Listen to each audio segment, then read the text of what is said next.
आ जाओ जी। अगला जो प्रोसेस है वो 5वें नंबर का प्रोसेस है, और ये जो प्रोसेस है छानना फिल्ट्रेशन, बहुत आसान प्रोसेस है। एक सिंपल सा उदाहरण से हम यहाँ पर बात करने के लिए जा रहे हैं। तुम अपने घरों में चाय को बनते हुए देखा होगा, किसने नहीं देखा, सबने देखा है। तो चाय जो है ना हमारा इस प्रकार के कंटेनर में बनता है, एक बर्तन में होता है, इस प्रकार का बर्तन होता है जिसमें चाय बनता है। ठीक है। उसके बाद फिर एक चाय छन्नी होता है जो कुछ उसका आकार इस प्रकार का होता है। ये नीचे जाली लगा होता है, ये क्या होता है हमारा, जाली लगा होता है। चाय को हम लोग क्या करते हैं जब बनाते हैं ना, तो इस बर्तन में से इसमें डालते हैं और नीचे एक गिलास या कप को रखा जाता है। अब होता क्या है ना, चाय पत्ती हमारा ऊपर रह जाता है और चाय हमारे इस गिलास में चला जाता है। अब ये पूरा का पूरा प्रोसेस क्या है, यही पूरा का पूरा प्रोसेस फिल्ट्रेशन यानी कि छानना होता है। छानना प्रोसेस का प्रयोग करने के लिए एक छन्नक की आवश्यकता होती है, या फिल्टर की आवश्यकता होती है, फिल्टर पेपर की आवश्यकता होती है, जो जरूरी होता है।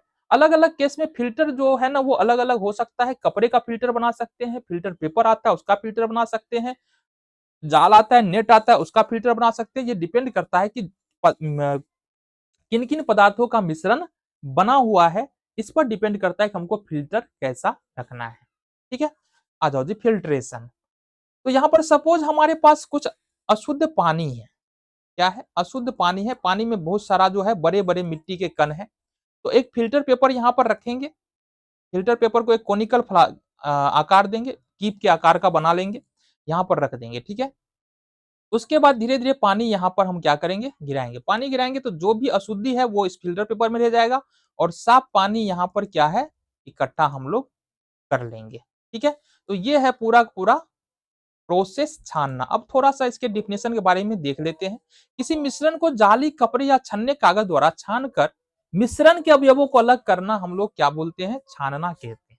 हमने बताया चाय छन्नी से चाय को छानते हैं, तो ये भी क्या है, एक प्रकार के छानने की प्रक्रिया है।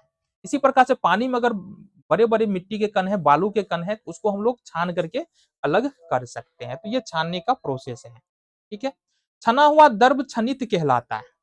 सपोज तुमने सिंपल सा उदाहरण हमने बताया, बाबू ये गिलास है ना, ये गिलास है, यहाँ पर चाय छन्नी है हमारा। ये हमने क्या किया, चाय को छाना, यहाँ पर चाय डाला, इसमें चाय पत्ती बच जाएगा, ये कहलाएगा चाय पत्ती अवशेष। क्या कहलाएगा, अवशेष। और इसमें जो चाय निकल के आ रहा है ये कहलाएगा हमारा छनित्र। क्या कहलाएगा, छनित्र। आई होप तुमको बातें यहाँ पर क्लियर हो गई होगी। छन्ना क्या होता है, छनित्र क्या होता है, अवशेष क्या होता है, ये सारी बातें तुम्हारे दिमाग में क्लियर हो गई होगी।